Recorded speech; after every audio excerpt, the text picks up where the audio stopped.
Oi a todos. Então, hoje é um dia muito especial, dia 5 de setembro. Estamos comemorando aqui o Dia da Amazónia e hoje temos como convidados a coordenadora, professora Luciana, representando os docentes aqui do Núcleo de Educação à Distância da FAG. E temos connosco também aqui um colega nosso, o professor Jean Álvaro, biólogo, que estuda muito a área da biologia, do meio ambiente, da ecologia, para nos ajudar aqui nesta nossa conversa sobre a Amazónia e a importância que ela tem e que deve ser comemorada e lembrada. Então, vamos com a professora Luciana. Ok, então, olá pessoal, sejam bem-vindos, né? É mais um encontro que a Educação à Distância está promovendo e eu acho esse momento sempre de grande importância, porque aproxima mais essa educação à distância, ela deixa um pouquinho de ser à distância para ser mais próximo e eu gosto muito disso. Represento aqui o meu colega, o professor Gilney, que é o coordenador do curso de Gestão Ambiental, e estou muito feliz por contar com a presença aqui do Jean, porque eu tenho certeza que ele vai trazer aqui grandes contribuições para a nossa discussão a respeito da Amazônia. Bem, boa tarde a todos, prazer conhecê-los, né? Esse método à distância, né? Ele afasta um pouco a gente, mas também aproxima muito a gente do conhecimento. Eu espero contribuir bastante, né? Falando sobre esse importante bioma que é o bioma amazônico, que é o único em todo o mundo. Então, vamos lá. Então, Gia, pensando na Amazónia como um bem, não só nacional, mas uma reserva ambiental para todo o mundo, para o ecossistema mundial, não sei se pode falar dessa forma. Qual é a importância da Amazónia? Por que a importância e por que ouvimos falar da Amazónia nos noticiários ao redor do mundo? Bom, a Amazônia, ela é basicamente a maior floresta tropical do mundo, né? E em estado de conservação em que se encontra a Amazônia hoje, a gente vai falar depois dos impactos ambientais que ocorrem e da exploração indevida que ocorre na Amazônia, mas a Amazônia é basicamente o local com maior biodiversidade por metro quadrado que a gente tem no mundo, né? Então, além de ser um local que abriga uma biodiversidade muito grande, né? E, inclusive, é interessante dizer, a gente não conhece toda a biodiversidade que existe na Amazônia, né? Até os professores na graduação, eles costumam dizer assim que você estuda biologia, mas para trabalhar na Amazônia você precisa fazer outro curso, né? Porque a biodiversidade é tão grande que a gente conhece algumas espécies, mas com certeza tem muita coisa a ser descoberta ainda, né, desse bioma tão maravilhoso, do qual o Brasil faz parte, né? Nós temos a maior parte da Amazônia Legal, né? Ou seja, essa parte registrada dentro do território nacional brasileiro, mas a gente divide também com a Bolívia, com o Peru. Então são alguns outros países que têm a Amazônia também inclusa ali, né? E é um patrimônio mundial, né? Quando a gente fala de natureza, a Amazônia tem esse importante papel de ser um reservatório de biodiversidade, de ser um local a ser protegido, a ser cuidado por nós seres humanos. É verdade, né? E a questão é a seguinte, como você falou, a Amazônia, na verdade, ela se estende aqui na América do Sul, acho que são 9 países que ela envolve, a maior parte aqui no Brasil, né? Mas ela traz, né, aquela, como que a gente diz, ela é conhecida como o pulmão do mundo, né? E eu acredito que essa seja uma das grandes contribuições que a Amazônia traz para o ecossistema de uma forma geral do mundo, né? Não só da nossa região, mas do mundo como um todo. É isso mesmo, Jean? Na verdade, essa questão da Amazônia ser o pulmão do mundo é meio que um mito, né? Então, quebrando esse mito um pouco, a Amazônia produz sim muito oxigênio e consome todo o oxigênio que produz, justamente porque a biodiversidade é tão grande na Amazônia que todos os indivíduos que sobrevivem naquele local precisam consumir esse oxigênio produzido ali. Mas aí tem um ponto bastante interessante sobre a Amazônia, é que a gente tem o maior recurso hídrico do planeta, né, quando a gente fala de água doce, na Amazônia. E esse recurso hídrico, né, essa grande faixa de vegetação que se espalha pela Amazônia, ela causa um efeito bastante curioso e bastante importante que a gente chama de rios voadores. Então, o que acontece nos rios voadores, prof? Basicamente, a transpiração das plantas, né? Ou seja, durante todo o processo de fotossíntese, onde elas absorvem o gás carbônico, né? Absorvem a água, transformam tudo isso em oxigênio. Ao mesmo tempo, elas também liberam um excesso de água que tem ali. Então, a Amazônia é um local extremamente úmido. E como tem muita umidade, tudo isso vai ser evaporado durante o ciclo natural da água, né? E vai se formar grandes nuvens. Essas nuvens, por incrível que pareça, né? Apesar de chover muito na Amazônia, não chove tudo na Amazônia. Com correntes de ar que já são um fenômeno natural, né? Elas são levadas, né? São trazidas até uma região próxima à Cordilheira dos Andes, ali no Chile. Então imagine, a chuva que é acumulada na Amazônia, ela é carregada atravessando todo o país até chegar na Cordilheira dos Andes, no Chile, aonde, por uma diferença de temperatura e de pressão, elas são condensadas e aí sim chove na Cordilheira dos Andes. Agora existe um fator muito importante, e aí a gente vai entender qual que é a participação da Amazônia para a produção de oxigênio a nível global, é que essa chuva que vai chover na Cordilheira dos Andes vai acabar molhando essa terra, né, e lixiviando, ou seja, carregando minerais para o mar. E no mar vivem algas que são conhecidas como diotemáceas. As diotemáceas é que são o pulmão do planeta. A maior parte do oxigênio é produzido por esses organismos fotossintetizantes, que são algas microscópicas que vivem no mar. Então, sim, a Amazônia tem uma importante participação na produção de oxigênio, mas não local, ou seja, o oxigênio não é produzido na Amazônia, mas a chuva da Amazônia ajuda a alimentar esses organismos microscópicos que realmente produzem a maior parte do oxigênio dissolvido na atmosfera. Meu Deus, estamos tendo aqui uma aula. Sim, muito obrigada, Jean. Muito interessante, assim, ter a noção que nem sempre assim, nem fica assim tão óbvio, de que esses processos têm impactos em locais geográficos muito distantes, lá da Amazônia. A transpiração, a água que se acumula nas nuvens, da transpiração das plantas e tudo mais, que vai lá para a Cordilheira dos Andes, que depois aquilo vai desaguar no oceano e dá as condições para que outro processo biológico aconteça, é muito interessante. Isso faz-me pensar na dimensão da Amazônia. Pelo meu sotaque dá para ver que eu sou português. Portugal cabe dentro do Paraná tranquilamente, ainda sobra bastante espaço. Então, quando me falam para mim que o Brasil era grande ou que tal coisa, eu sempre imaginei grande. Mas quando eu cheguei e vi, e eu nunca estive na Amazônia, é um dos locais que eu gostaria de visitar. Não sei muito bem como ainda, mas era um dos passeios ou de experiências que eu gostaria de ter na vida. Assim, para mim, um europeu, a dimensão que é grande lá, mas eu nunca lá fui, mas aqui, só conhecendo pelas cidades, pelas regiões do Brasil, que é muito maior do que qualquer um de nós lá na Europa está habituado, ou que é uma cidade grande, um bairro grande, algo. Assim, as dimensões aqui são verdadeiramente continentais.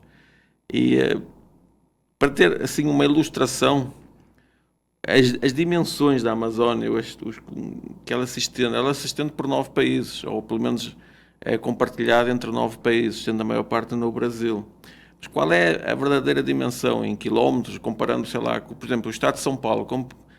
Tens como fazer essa comparação com uma área geográfica que seja conhecida de todos? Quantas vezes ela caberia na Amazónia? É difícil mensurar, assim, números, né?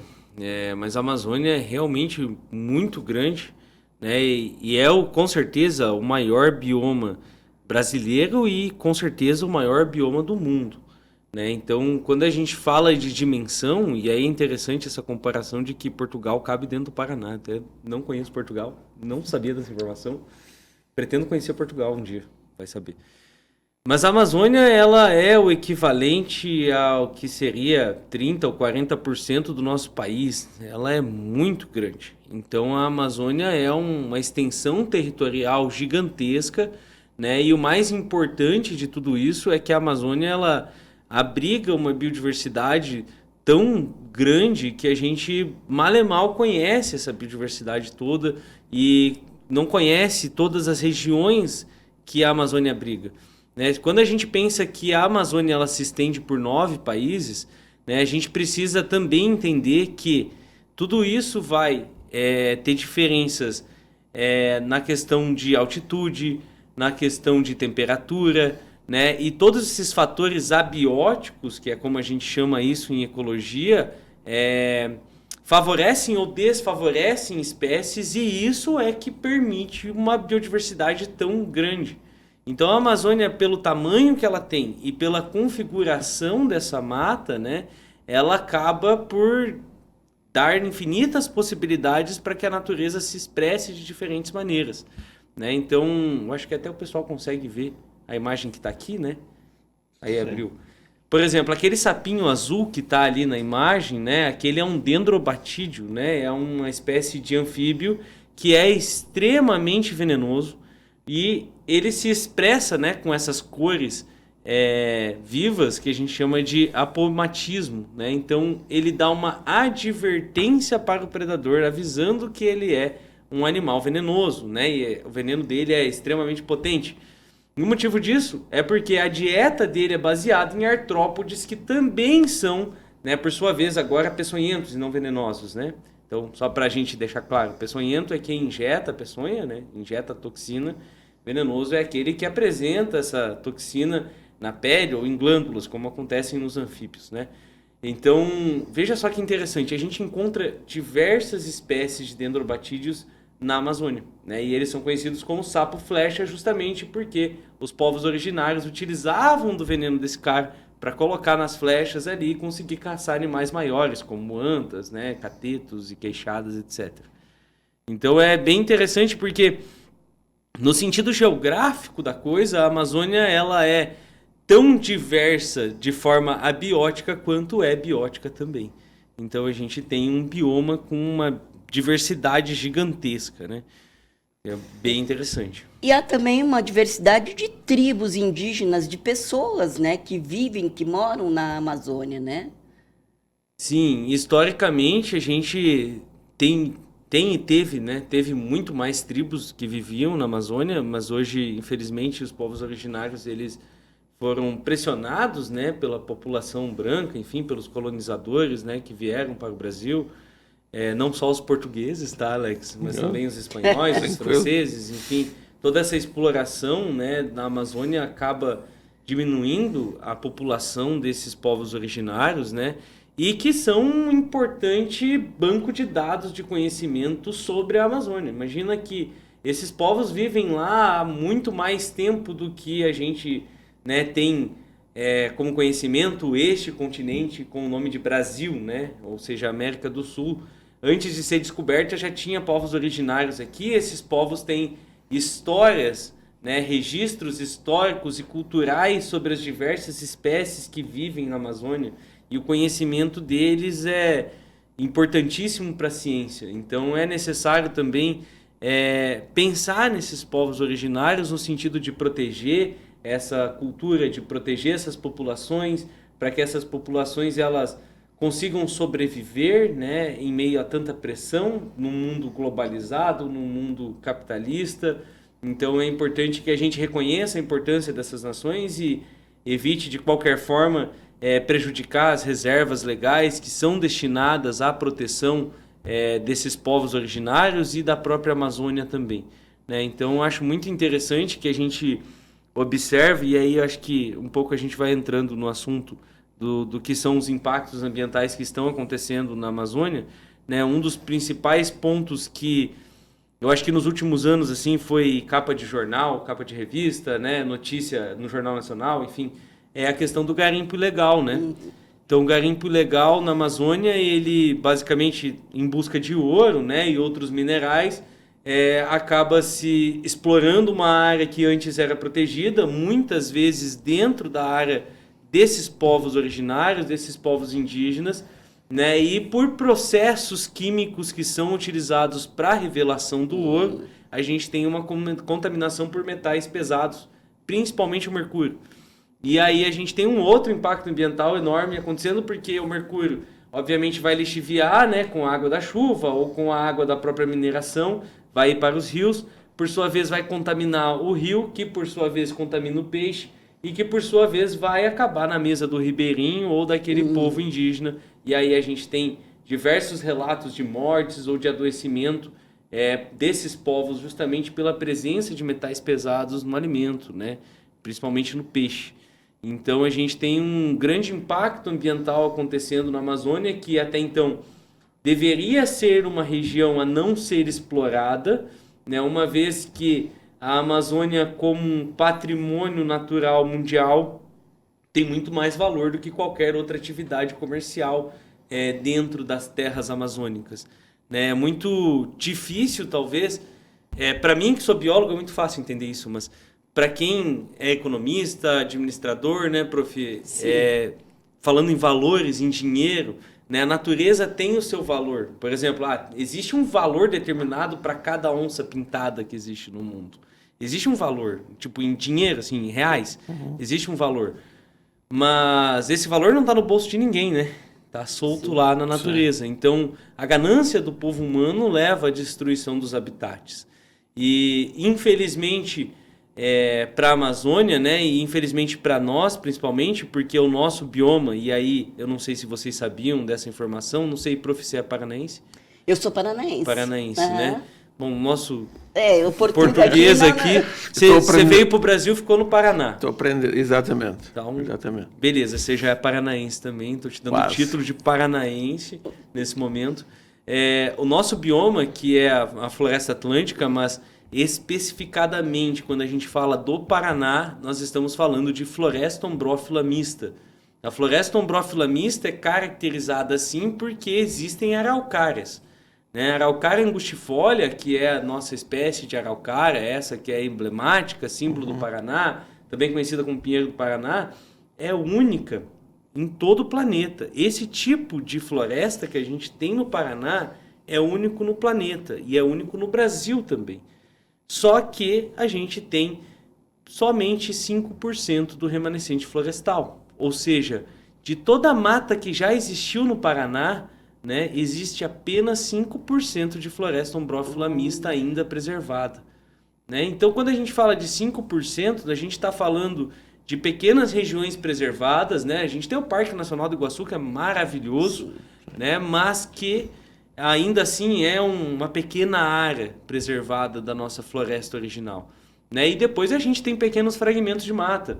Né? Então, é 17 hectares num parque aqui, é 40 no outro.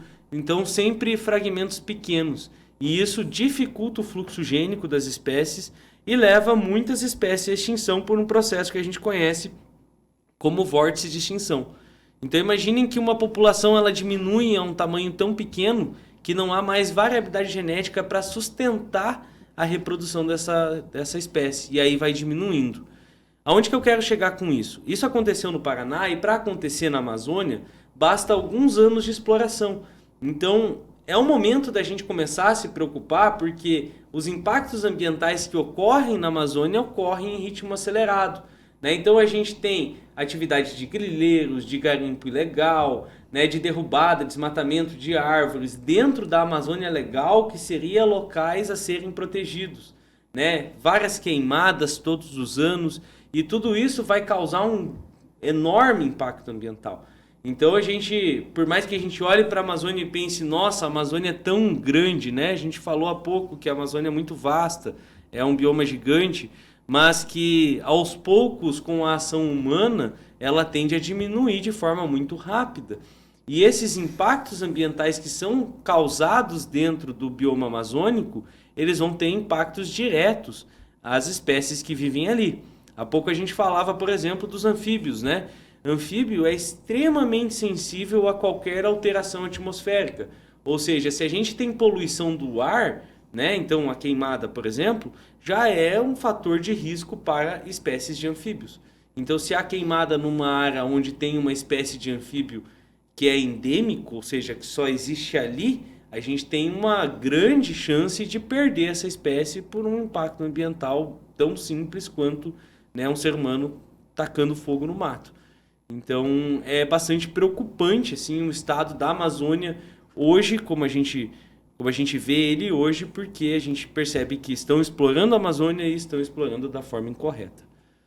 Mas e a quem caberia esse cuidado, né, mais direcionado para a Amazônia? Porque, como você falou, é patrimônio mundial, né? 60% dela está aqui no Brasil. Tem muita gente interessada. A gente sabe que tem muita gente que entra lá escondidinho, vai explorar porque tem remédio, porque tem ouro, porque tem isso, porque tem aquilo, né? Mas a quem caberia esse cuidado, esse olhar mais atento para a preservação da Amazônia? Bom, o papel de fiscalização, ele é do IBAMA, né, que é o órgão dentro do ICMBio, né, e regulamentado pelo MMA, né, Ministério do Meio Ambiente. E aí eles que são o órgão fiscalizador da Amazônia, ou seja, eles que vão sobrevoar com um helicóptero, identificar atividades ilegais e agir contra essas atividades ilegais. E isso acontece, né? Isso acontece de fato. A gente às vezes vê notícias ou vê imagens, né, onde o IBAMA está queimando maquinário, está destruindo instalações de garimpeiros, de grileiros, enfim. Né, isso acontece. Então, o poder público ele tem um papel primordial na defesa da Amazônia e na fiscalização dessa Amazônia. Mas por ser uma área tão grande, né, é muito difícil de fiscalizar toda essa área. Então, na verdade, e sendo bem sincero, o dever da proteção da Amazônia ele vai depender de todo mundo. Né? E aí é uma consciência ambiental que muitas vezes falta para o ser humano, certo?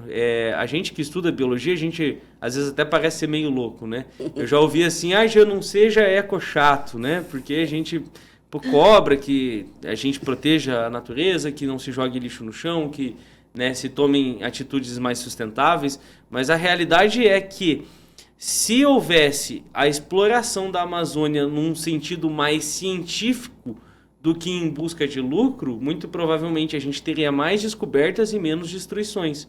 Então, o que acontece é basicamente uma porção de atividades ilegais dentro do bioma amazônico que, além de prejudicar esse bioma, né, dificultam e muito a conservação do próprio bioma.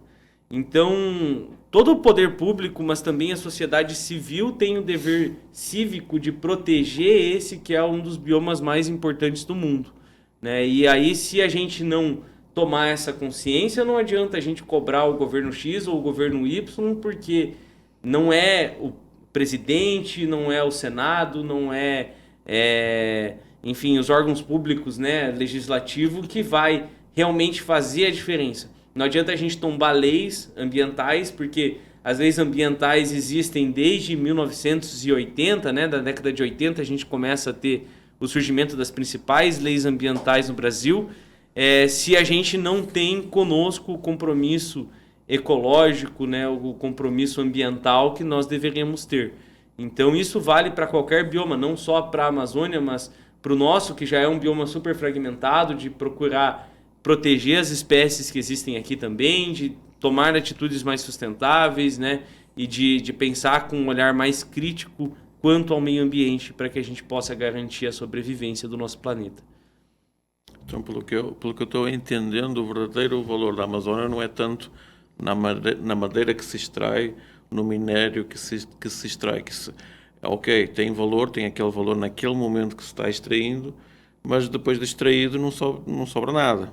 O verdadeiro valor está em entender os processos biológicos, conhecer o que lá está, que pode ter aplicações, por exemplo, na medicina, extratos, processos lá biológicos que podem ajudar na farmacêutica. Pode ter um animal que se agrega a alguma coisa, alguma planta que pode ter uma ação antibacteriológica, a antibiótica. É mais nesse sentido que pode ter grande valor e que esse tipo de exploração que iria conservar e obter valor dela é essa que nós não estamos fazendo, pelo que eu estou vendo. Exatamente, Alex. Basicamente, assim, a gente não conhece tudo que tem na Amazônia e tudo que tem para conhecer na Amazônia muito provavelmente vai acabar sendo destruído com a exploração desse bioma, né?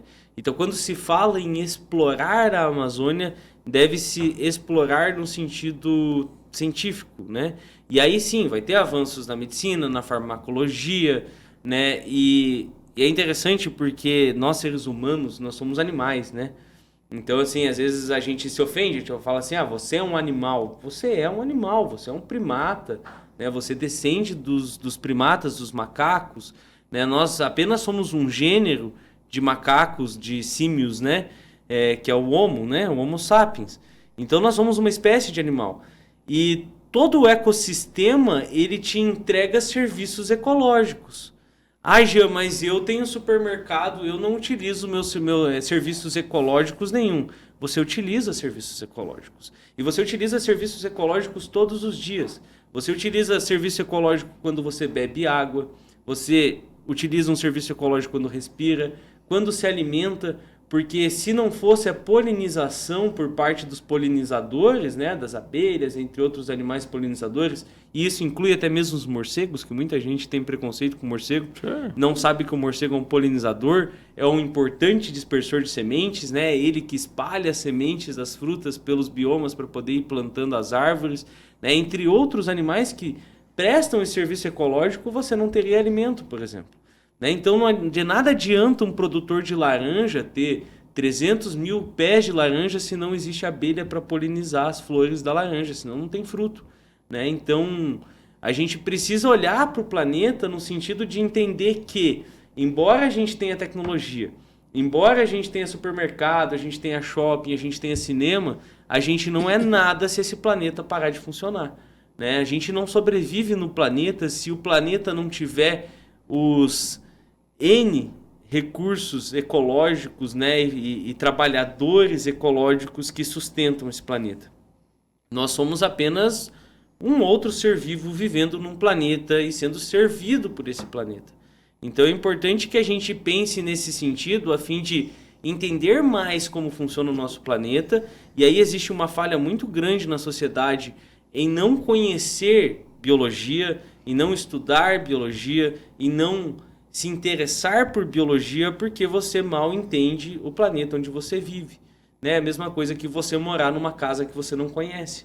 Então é muito importante que a gente dê mais importância para o meio ambiente e para a ecologia de modo geral, para que a gente possa realmente entender como funciona esse planeta, para que a gente também possa ajudar a proteger esse planeta, para que a gente possa respeitar esse planeta.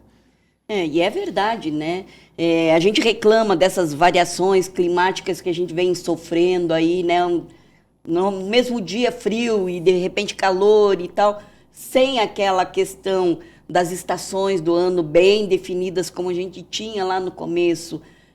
Isso já é a natureza reclamando, né? Dos maus tratos que ela vem recebendo ao longo desse período. Daí, Jean, eu, na qualidade de administradora, né, e sem muito conhecimento da área da biologia, da parte da ecologia, mas uma pessoa preocupada, né, com o futuro que os meus netos vão encontrar lá na frente, o que eu, como cidadã, posso fazer para contribuir para essa preservação, falando em termos de não só especificamente da Amazônia, que é o nosso assunto hoje, mas do todo, né? Nosso ambiente aí. De ações, né? Bom, basicamente, todo ser humano ele causa pequenos impactos ambientais, né? Esses pequenos impactos ambientais sendo somados numa grande população, né? Hoje no planeta a gente tem o quê? A gente tem 8 bilhões de pessoas vivendo no planeta, né? Quando a gente fala de uma ecologia de populações, nós estamos falando de uma população que cresceu desde da Revolução Industrial até agora, a gente teve um salto 8 vezes a população mundial. né? Então, cada ação do ser humano é importante. Por exemplo, parece besteira que eu vou falar agora, mas, por exemplo, se você joga uma latinha de coca pela janela do carro, você já está causando um impacto ambiental. Se todo mundo jogar uma latinha de coca pela janela do carro, daqui a pouco a gente tem aquelas ilhas de lixo no oceano, né? O que já acontece. 8 bilhões de latinhas. 8 bilhões de latinhas por dia, imagine, né? Se todo mundo tiver esse hábito, né? Vira o planeta latinha. Exato. E aí a gente tem um outro problema, né? A queima de combustíveis fósseis é um dos principais fatores que agravou o efeito estufa no planeta. Hoje em dia a gente nem fala mais de efeito estufa, né? Quando eu era criança, quando eu era adolescente, estava na escola, a gente falava muito de efeito estufa. Então era basicamente essa palavra. Hoje a gente fala de mudanças climáticas, né? Então, basicamente, a queima de combustíveis fósseis é o principal ponto onde se mira para tentar diminuir essa mudança climática, e é o ponto que vai ser debatido agora na COP30, que vai acontecer em Belém, né? Então está sendo tudo preparado, e é a segunda vez que o Brasil cedia a COP, né? Então é um importante evento para nós brasileiros, né? E é interessante que acontece vizinho da Amazônia ali, né? Então um outro fator importante é evitar, né, a queima de combustível fóssil sem necessidade. O que é evitar a queima de combustível fóssil sem necessidade? Se você tem um carro a combustão e o mercado fica a 2 quadras da sua casa, você não consegue ir a pé ao mercado em vez de utilizar o carro, né? Você não consegue uma vez por semana, de repente, trocar o carro por uma bicicleta ou usar o transporte coletivo para poder diminuir a emissão atmosférica, né? Existem países do mundo que trocaram quase que completamente o uso de veículos pelo uso de veículos elétricos ou bicicletas ou patinetes, né? São alternativas para não ter emissão atmosférica, para não ter produção de mais gás carbônico. Então são pequenas atitudes que a gente pode tomar como pessoas normais, digamos assim, né? Ou seja, cidadãos, né? Cidadãos regulares, para que a gente possa garantir um futuro melhor. Mas a grande mudança mesmo, ela está em grande escala. Então ela está num grande número de pessoas tomando atitude, ela está em indústrias diminuindo seus poluentes, mudando seus processos para que não produzam tanta poluição, né, no descarte correto de resíduos para que esses resíduos não vão parar em recursos hídricos ou no solo e aí, por consequência, vão afetando toda uma cadeia. É importante entender que tudo na natureza é ligado, né? Não existe nenhum fator que seja alterado que não vai alterar outro fator existente na natureza também. Muito bem, gente. Eu não sei vocês que estão nos assistindo, mas eu estou encantada aqui. Eu acho que eu vou fazer o seu curso. Pode vir fazer, com certeza vai ser bem-vinda. Mas olha, são informações muito importantes, né? Porque realmente essa preocupação, ela tem que existir. Então, Jean, muito obrigada mesmo por você estar aqui compartilhando o teu conhecimento aqui com a gente. Tenho certeza que o pessoal que está nos assistindo está aproveitando bastante. Não é mesmo, Alex? Com certeza, com certeza. Sim, a Amazônia é um tema fascinante para mim. Eu, embora também não sou biólogo, não sou da área, mas eu gosto de desfrutar da natureza. Gosto de ver uma paisagem, de fazer uma caminhada, de ver um animal, não lá. Tudo bem que tem que ter o zoológico para proteger animais que sofreram alguma coisa, mas assim, eu gosto de ver animais no seu habitat, quando possível, obviamente, que certos animais, tipo aquela ranzinha, vou ver a uma certa distância. Ela é tão bonitinha, mas tem que ficar bem longe. E outros animais também, assim, que tem que ter o devido cuidado, né? Mas assim, obviamente eu sou uma pessoa da cidade e esse volume da natureza, assim, para mim é uma coisa muito fascinante de como é que aquilo ali está e isso sobrevive e uma planta produz alguma coisa que um animal vai transformar aquilo em abrigo, em alimento e que o que aquele animal faz vai servir para que outro também faça a sua atividade e a sua alimentação e o seu abrigo. Assim, é fascinante, é verdadeiramente fascinante. E acho que é algo que a gente tem que encontrar meios de...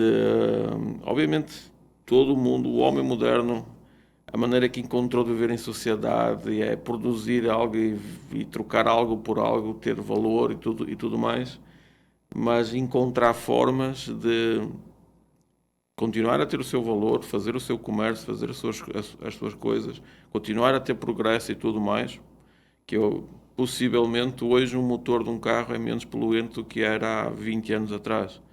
Tudo isso porque se investiu, se houve pressão para ser menos poluente, para ter um uso mais consciente. E é algo que eu penso que devemos ter foco como um todo. Eu estou aqui morando em Cascavel, a Amazônia fica lá muito longe e realmente, para mim, assim, uma das informações que me tocou foi como é que a Amazônia lá longe vai ter impacto num plâncton lá do outro lado, através do ar que passa por cima da Amazónia, que está levando umidade, que vai condensar, que vai dar em chuva, que ainda vai aqui na terra, que vai levar os alimentos para um plânctonzinho que produz uma boa parte do oxigênio que nós respiramos no mundo. E que certamente isso vai influenciar em outros processos lá, das correntes, dos oceanos, que também vai influenciar no clima e no nosso dia a dia, né? Nós gostamos de encontrar o mar sempre daquele jeito, a praia sempre daquela forma, os rios, as florestas, e assim é muito importante ter o Estado porque nos organiza como sociedade, mas assim esses atos que nós podemos fazer, estamos em nossa casa, há pequenas coisas que o que consumimos, como é que a gente pode ficar mais atento para isso? Que sinais a gente pode ver? Por exemplo, estou consumindo alguma coisa. Por exemplo, comprei um sofá. Estou vendo aqui um sofá aqui no estádio, no estúdio. Não seria uma coisa também a gente a pensar que materiais foram usados? Qual é que é a origem dele? Qual foi o processo? Qual é o impacto que vai ter quando eu decidir que não gosto mais do meu sofá? Quem diz o meu sofá, diz a minha cadeira, o meu celular, todos os objetos que nós usamos no dia a dia. Que sinais assim simples nós podemos levar aqui e falar em poucos minutos que na sociedade como um todo, se todos nós fizermos, vai trazer impactos. Tem já alguns exemplos que já tenha sido visto que dá resultado. Uma coisa que eu abordo bastante, principalmente, né, nas disciplinas que eu leciono na graduação, que é auditoria e avaliação do impacto ambiental e gestão ambiental também, né, é que a urbanização ela traz uma grande demanda no uso de recursos, mas em contrapartida desperdício de recursos. Então a verdade, e aí é a verdade crua e cruel, porque nós seres humanos a gente não se liga disso, tá? E aí, se você que está assistindo depois se ligar disso, calma, não se sinta culpado porque você foi coagido a ser assim. Nós somos criaturas consumistas. E nós somos criaturas consumistas porque nós aprendemos com a sociedade a ser consumistas. Então, o recado para o planeta inteiro, e aí é para todo mundo, e é uma missão quase impossível, é diminua o consumo. Avalie se você precisa realmente consumir aquilo. Porque a gente troca de celular todo ano, né? Quem tem condições, eu não tenho, obviamente. Mas se você tem condição, lançou o iPhone 16, você quer o iPhone 16. Mas o ano que vem lança o 17, aí você vai trocar pro 17 também, né? Quando vê, você está trocando de carro quase todo ano, você está trocando de roupa direto, você está consumindo os recursos. Tudo que a gente tem no mundo vem da natureza, não tem de outro lugar para vir. Né? A gente não tira nada do espaço, vem tudo da natureza. Então, os circuitos elétricos são feitos de minerais extraídos na natureza, né? As roupas são feitas de fibras, enfim, pode ser produzida pelo bicho da seda, se for seda, pode ser de fibras de cânhamo, pode ser de fibras vegetais, enfim. vai vir da natureza também. E a gente está fazendo o quê? A gente está fazendo um desperdício de recursos. Então, nós seres humanos precisamos ter mais consciência de diminuir o consumo e evitar o desperdício de recursos, porque é isso que a gente está fazendo. Nós estamos desperdiçando recursos naturais. E aí, parece besta, mas nenhum recurso no planeta é infinito. Né? O planeta, obviamente, é muito grande e possui muitos recursos. Se nós não tivermos uma gestão adequada desses recursos, em pouco tempo, talvez, e pouco tempo em uma linha histórica, né? 50, 100, 200 anos, a gente vai chegar a uma escassez de recursos, onde vai faltar recurso para uma população que provavelmente vai superar aí 20 milhões de pessoas no mundo, 20 bilhões de pessoas no mundo.